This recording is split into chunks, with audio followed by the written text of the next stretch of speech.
오늘 우리에게 주시는 하나님의 말씀은 로마서 8장 1절에서 2절까지 말씀입니다.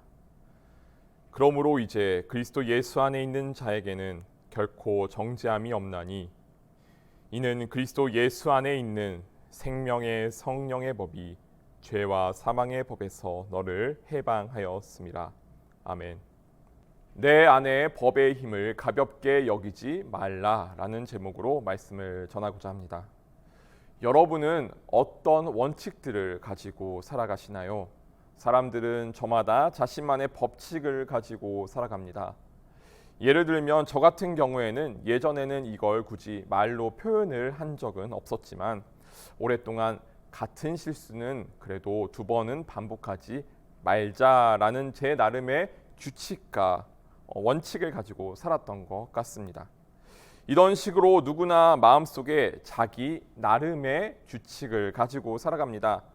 여기서 나만의 규칙에 대한 시선을 조금 더 확장해 보면 오늘 바울의 표현처럼 누구나 자기 마음속에 법을 가지고 살아간다는 것을 알 수 있습니다. 그 법이 한 사람의 행동과 습관을 만들어내고 이 습관과 행동을 통해 그 사람의 인생이 현실화됩니다. 그런 점에서 어떤 법을 따르며 살아가는지에 따라 그 사람의 운명의 형태가 나타난다고 할 수 있습니다.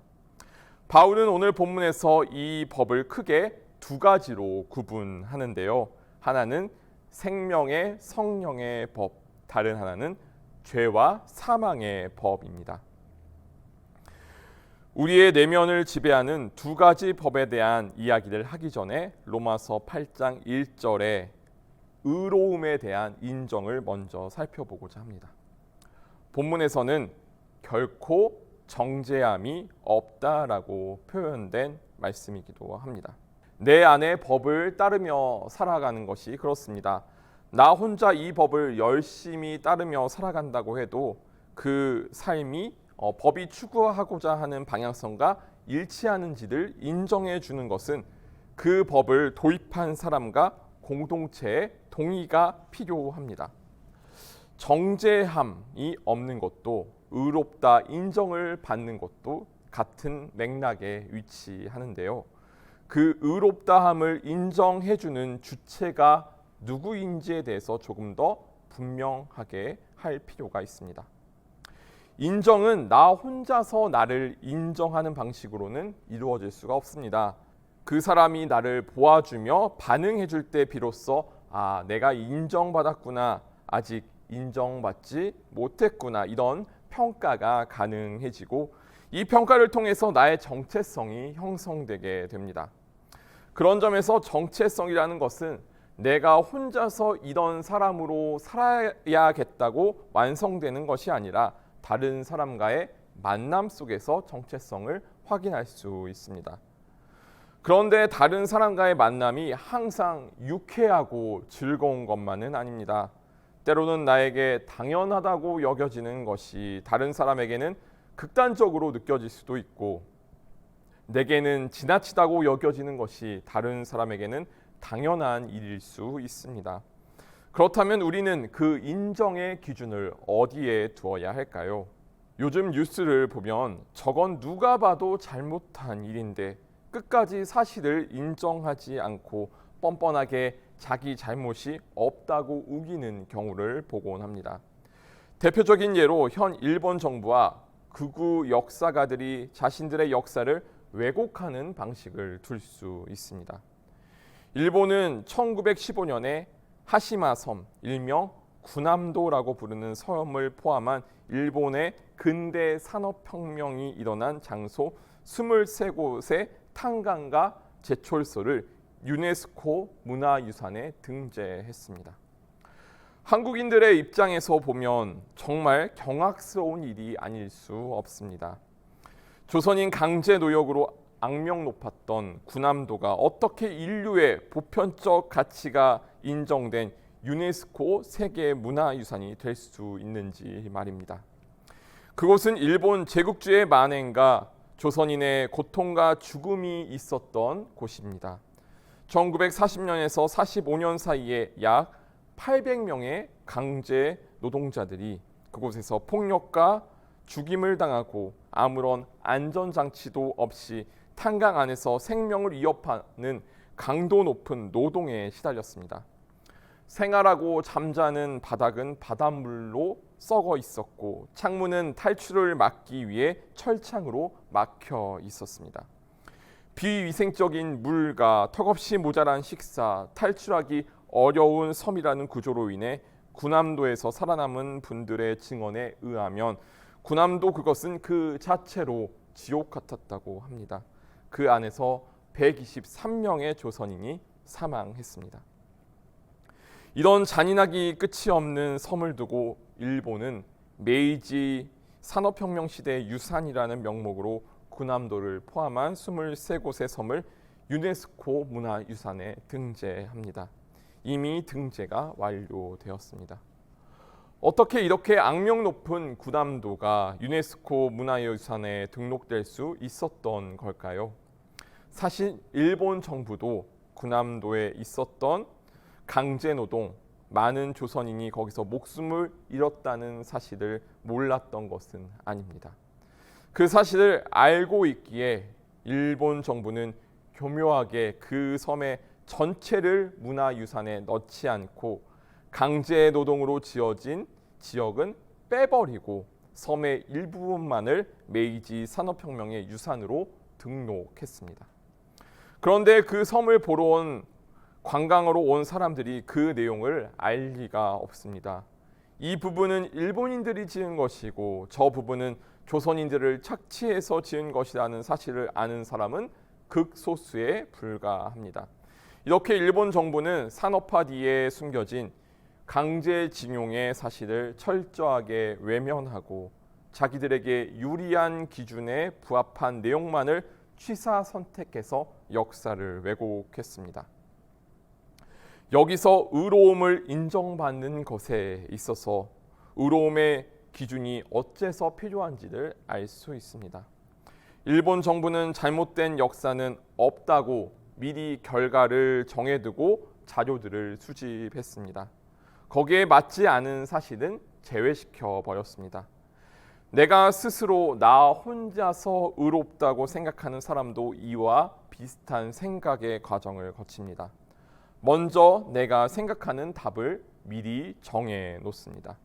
나는 의롭다. 내게는 잘못이 없는 이유는 1번, 2번, 3번, 4번, 5번이다 라고 자신을 합리화합니다. 이렇게 답을 미리 정해놓고 그 답에 맞는 예시만을 고른다면 얼마든지 반대되는 주장에 대해서도 비슷한 근거를 만들어낼 수 있다는 것을 알고 있습니다. 즉 사실을 조직화하고 배치하는 방법에 따라 얼마든지 한 사건을 두고도 전혀 다른 주장을 할 수 있는 것입니다. 가짜 뉴스가 만들어지는 방식이 이와 동일합니다. 우리가 인정의 기준을 그리스도 예수 안에 두어야 하는 이유가 바로 여기에 있습니다. 예수님을 통하지 않고서는 나 혼자서 나를 의롭다고 인정하는 것은 또는 세상의 권위에만 의존하여 나의 정체성을 형성하는 것은 모두 잘못된 결론을 미리 정해놓은 상태에서 전체를 보지 못하고 그 결론에 맞는 개별적인 사실만을 수집하는 꼴이 될 수 있기 때문입니다. 예수 그리스도께서 당신의 삶을 통해 우리에게 보여주신 하나님의 사랑의 나를 비추어 오늘을 살아갈 때 그 인정이 예수 그리스도로부터 오는 것인지 아니면 미리 답을 정해두고 내가 보고 싶은 면만을 보고 싶은 것인지 알 수 있습니다. 그 둘의 차이는 실로 어마어마합니다. 예수 그리스도를 통해서 내 안에 그리스도의 영이신 성령께서 역사하십니다. 더 이상 나만의 법이 아니라 육체의 법이 아니라 예수 그리스도의 법, 생명의 성령의 법에 따라서 행동의 원칙을 바꾸고 나의 정체성을 확립합니다. 이는 한 목적지를 향해 가는데 지도와 나침판, GPS를 이용해 그 여정에 걸맞는 장비를 잘 갖추고 사전에 지형을 분석해서 가는 것과 그냥 아무 준비도 없이 발길 가는 대로 가다가 위험에 처하고 조난을 당하는 것만큼 큰 차이가 있습니다. 그 차이가 그리스도인의 정체성과 직결됩니다. 누가 여러분의 의로움을 인정해 주셨습니까? 누가 여러분의 가능성과 중심을 보아 주셨습니까?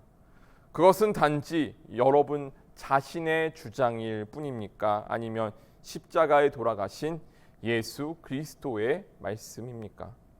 내가 나의 의로움을 자화자찬하고 자랑하고 스스로 나를 인정할 때 아무런 변화도 능력도 나타나지 않습니다. 설령 어떤 성공이나 변화가 이루어져도 그 영광은 잠시 다른 이들의 부러움을 살 뿐이지 어떠한 지속성도 없이 곧 과거의 영광이 되어버립니다. 우리가 바라는 영광은 그런 피었다 지는 영광이 아닙니다. 영원한 하늘나라의 소망을 품고 이 땅에 어떤 권세도 끊을 수 없는 하나님의 사랑을 품고 살아가기를 소망합니다. 그 길은 예수 그리스도 외에는 없습니다. 말씀을 통해 우리의 마음을 깨우쳐 주시고 우리의 마땅히 기도해야 할 바를 생각나게 하시는 성령님의 법이 나를 지배할 때 내적 성장이 일어나고 성화가 이루어집니다. 사랑의 법이 이 모든 변화를 이끌어 갑니다. 사실 사랑의 법이라는 표현은 역설적입니다. 법은 규정되고 정형화되어 있는 형태로 존재하는 것인데 반면 사랑에는 아무런 형식도 정형화된 방식도 존재하지 않습니다.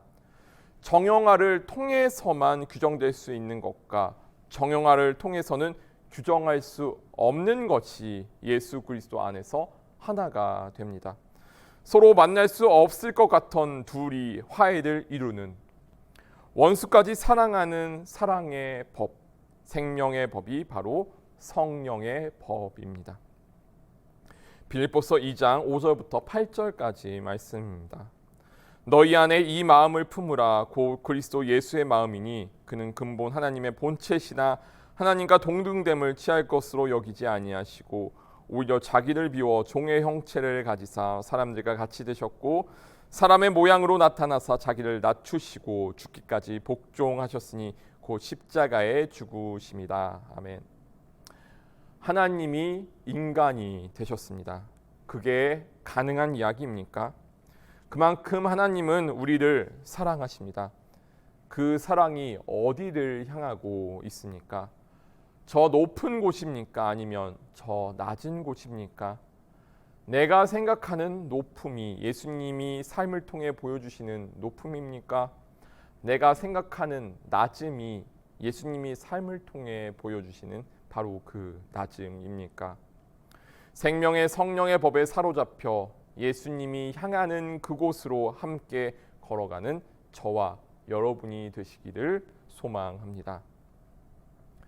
그러면 이번에는 죄와 사망의 법을 따르는 운명에 대해서도 살펴보겠습니다. 죄와 사망의 법을 따르는 사람에게는 두려움과 공포가 있습니다.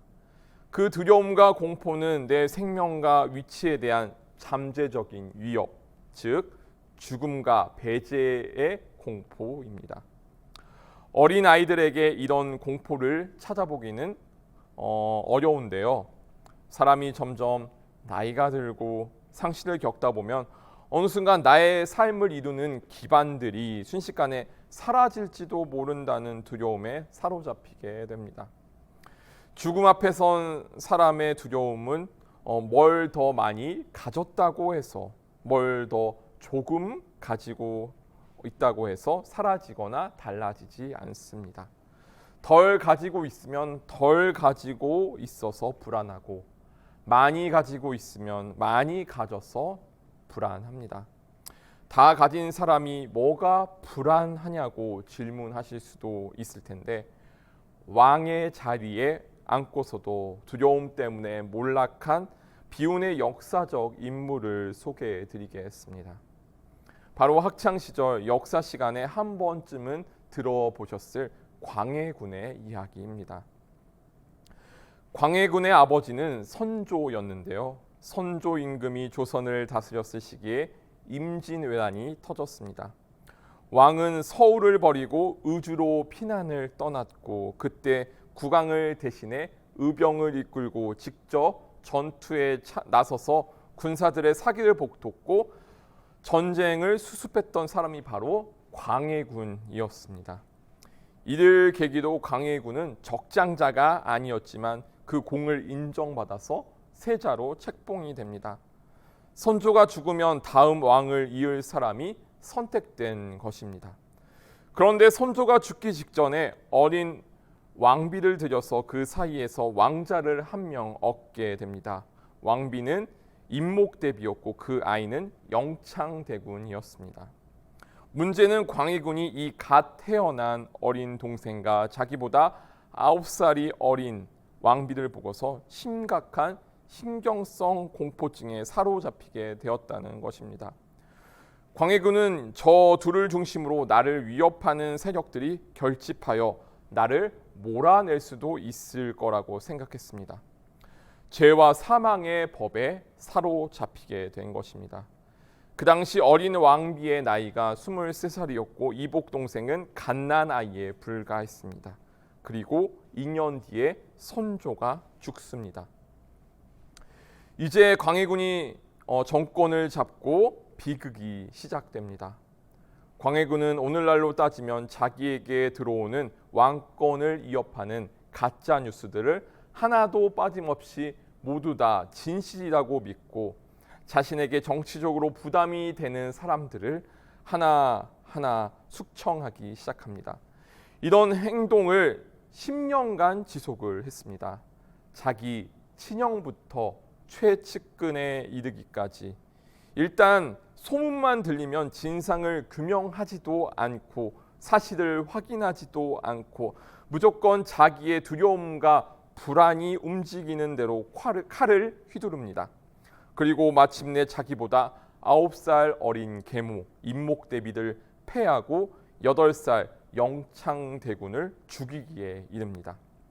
이 사건은 당시 유교 국가였던 조선에서 아무리 왕이라고 해도 용납할 수 없는 사건이었습니다.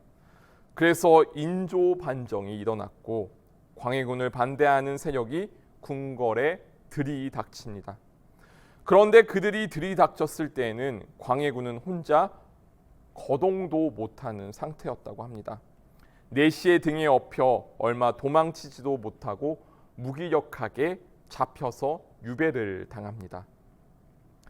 이 일이 있기 전 몇 달 전부터 광해군은 이미 그 정보를 알고 있었지만 10년 동안 두려움과 공포의 법에 사로잡혀 모든 에너지를 소진해버린 광해군은 이번에는 진짜로 자기를 폐위시키려는 사람들에 대한 정보를 듣고서도 아무런 대응도 하지 못했습니다. 자신의 내면이 이미 황폐해져 버렸고 그런 광해군의 주변에는 아무도 남아있지 않았습니다. 역사가들은 광해군의 이런 모습을 보며 10년 동안 자기의 두려움과 공포심에 광해군이 스스로 지쳐버렸다고 평가합니다. 두려움과 의심을 근거로 살아가는 사람의 결말이 무엇인지 광해군의 삶을 통해 확인할 수 있습니다. 광해군은 모든 것을 가진 왕이었습니다. 그가 자신에게 주어진 권력과 힘을 자기를 지키고 잠재적인 위협이 될 사람들을 제거하는 데 사용하는 것이 아니라 자신의 백성과 어린 동생과 어머니를 품을 수 있었다면 자신의 왕권을 지키고 병자호란을 막고 역사 속에서 지혜롭고 어진 왕으로 기억될 수 있었을 겁니다. 하지만 역사의 가정은 없습니다. 누군가 나를 죽일지 모른다. 내 자리를 위협할지 모른다. 그 생각을 가지고 10년 동안 죄와 사망의 법에 휘둘려 살자 그 두려움이 현실이 된 겁니다. 처음부터 광해군을 위협했던 세력이 존재했던 것이 아니라 놀라운 것은 광해군의 행동을 통해 그 주변 사람들이 광해군을 위협하는 세력으로 돌아섰다는 것입니다. 이 역사적 사건의 병적인 요소는 정말로 누군가 광해군의 왕위를 탈취하고자 하는 음모를 꾸몄다는 사실의 여부에 있는 것이 아니라 그가 광해군이라는 자기 정체성을 유지하기 위해서 모든 사람을 의심과 두려움의 대상으로 보았다는 데 있습니다. 이것이 우리가 예수 그리스도의 삶에 잇대어 나의 삶을 바라보고 생명의 성령의 법으로 나의 정체성을 재구성해야 하는 이유입니다. 어떤 두려움과 의심이 일단 마음속에 들어오게 되면 그 생각 때문에 사람은 이해할 수 없는 엉뚱한 행동을 반복하게 됩니다. 그리고 그 행동 때문에 두려움이 현실이 됩니다. 저 울타리 밖에 괴물이 있어서 두려움이 생긴 것이 아니라 두려움이 울타리 밖에 작은 생물을 괴물로 만들어버리는 원리입니다. 오늘 본문으로 다시 돌아와 말씀을 보겠습니다. 육체의 법을 따르는 것, 내 마음대로 사는 것은 처음에는 나에게 무한한 자유를 주는 것 같습니다. 그런데 그렇게 내가 하고 싶은 대로 다 하고 내 마음대로 하지 않고서는 직성이 풀리지 않는 사람은 결국 쉬지 않고 언덕 위로 다시 돌덩이를 올려야 하는 시지푸스의 율법 안에 고립되어 버립니다. 반면 구약 성서의 율법은 사도 바울도 말했듯이 원래 선한 의도로 제정된 것이었습니다. 악한 의도로 만들어진 것이 율법이 아닙니다. 하지만 법의 원래 취지와 의미를 잃어버리고 단지 법을 지키는 것과 위반하는 사람을 처벌하는 데에만 열을 올리다 보니 율법이 사람을 짓누르는 멍해가 되어버린 것입니다. 예수님 당시 유대교가 그러했습니다. 병든 사람에 대한 당시 유대교의 율법 해석에서 이런 와전된 모습을 발견할 수 있습니다. 유대교는 병든 사람을 개인적으로, 공동체적으로, 나아가 종교적으로까지 배제해 왔습니다. 유대교는 만성질환과 불치병으로부터 공동체를 지키기 위해서 병에 걸린 사람을 하나님의 심판을 받은 사람이라고 규정했던 것 같습니다. 이 부분은 모세의 율법에도 분명히 언급됩니다. 그런데 이런 문화적 바탕에서 병에 걸린 사람은 단지 병에 걸렸다는 이유만으로 삼중의 고통에 시달렸습니다. 먼저는 질병 자체에서 오는 육체의 고통이었습니다. 복음서에서 예수님이 치료해 주신 질병을 열거해 보면 열병, 문둥병, 중풍병, 오그라든 손, 구분 등 혈루병, 기먹은 것, 벙어리 증세, 앞을 못 보는 것, 수전증, 잘려나간 귀, 죽을 병 등이 있습니다. 여기에 귀신 들려 미친 정신 질환까지 합하면 그 수는 훨씬 더 늘어납니다. 그리고 오늘날과 다르게 이런 질병은 당시에는 치료가 거의 불가능한 만성 질환이자 불치병으로 취급받았습니다. 이 사람들은 그 질병 자체에서 오는 육체적 고통, 그리고 질병에 따른 사회심리적 따돌림의 고통, 나아가 유대교 율법에 의한 질병의 관념에서 비롯되는 너는 하나님의 저주를 받았다는 종교적 고통에 시달렸습니다. 예수님의 사역은 이 육체적, 사회심리적, 종교적 고통으로부터 밀접하게 연관되어 있습니다. 그 중에서도 종교적 고통으로부터 자유가 가장 절실했고 그 고통은 병을 고치는 의사, 그 사람을 받아주는 공동체, 바리새인이나 율법학자라든지 종교 지도자도 손을 댈 수 없는 영역이었습니다. 오직 예수님만이 그 권위를 가지십니다. 이런 권위가 누가복음 5장에서 중풍병자를 고치시는 예수님의 모습에서 드러납니다. 누가복음 5장 17절에서 20절의 말씀입니다. 하루는 가르치실 때 갈릴리의 각 마을과 유대와 예루살렘에서 온 바리새인과 율법 교사들이 앉았는데 병을 고치는 주의 능력이 예수와 함께 하더라. 한 중풍병자가 사람들이 침상을 메고 와서 예수 앞에 들여놓고자 하였으나 무리 때문에 메고 들어갈 길을 얻지 못한지라. 지붕에 올라가 기와를 벗기고 병자들을 침상째 무리 가운데로 예수 앞에 달아내리니 예수께서 그들의 믿음을 보시고 이르시되 이 사람아 내 죄 사함을 받았느니라 하시니. 예수님은 병든 사람을 앞에 두고 어디가 아픈지 검사를 하거나 치료를 하시는 게 아니라 내가 죄 사함을 받았노라고 말씀해 주셨습니다. 그 말씀의 의미가 가까이 와 닿으시는지요? 아니면 좀 뜬금없는 행동으로 보이는 건 아닌지요? 병든 사람에게 죄 사함이라니요. 이 사건을 두고도 여전히 서기관과 바리새인들을 비롯한 이 종교 지도자들은 예수님이 지금 하나님의 신성을 모독하고 있다고 수군거릴 뿐이었습니다. 이 말에 예수님은 이렇게 대답하십니다. 내 죄 사함을 받았느니라 하는 말과 일어나 걸어가라 하는 말이 어느 것이 쉽겠느냐라고 말씀하셨습니다. 죄와 사망의 법에 있어서 광해군으로 오늘 죄와 사망의 법에 대한 이 예화를 드렸으니 광해군의 삶에 오늘 예수님의 말씀을 한번 비춰보겠습니다. 무엇이 더 쉽겠습니까?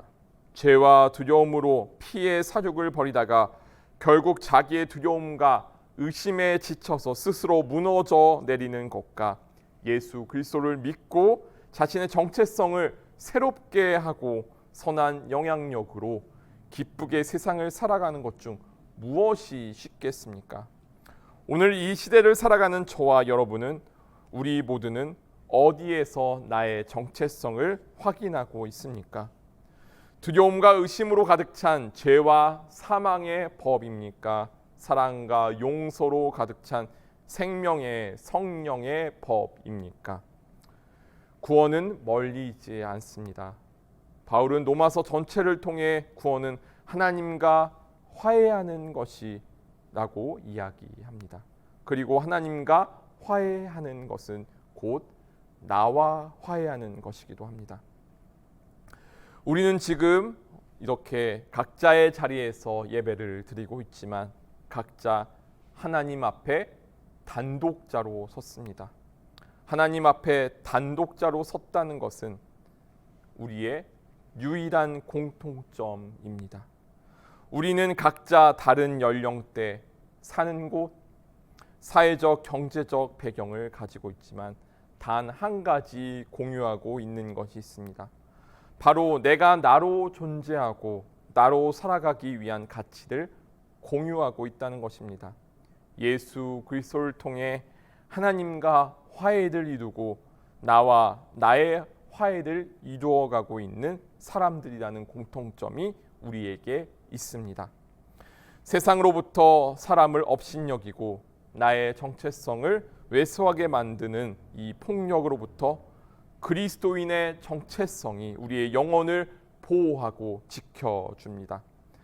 이 사람을 보호하는 곳이 바로 우리가 이루고 있는 이 예배 공동체입니다. 예수 그리스도를 통해 하나님과의 화해가 이루어졌습니다. 그를 믿는 자마다 멸망하지 않고 영생을 얻습니다.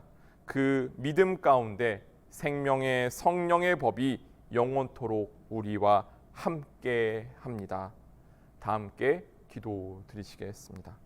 사랑의 하나님 감사합니다. 우리의 정체성을 이루는 법은 눈에 보이지 않지만 역사 속에서 그 법이 어떻게 작용하는지를 오늘 말씀을 통해 보여주시니 감사합니다.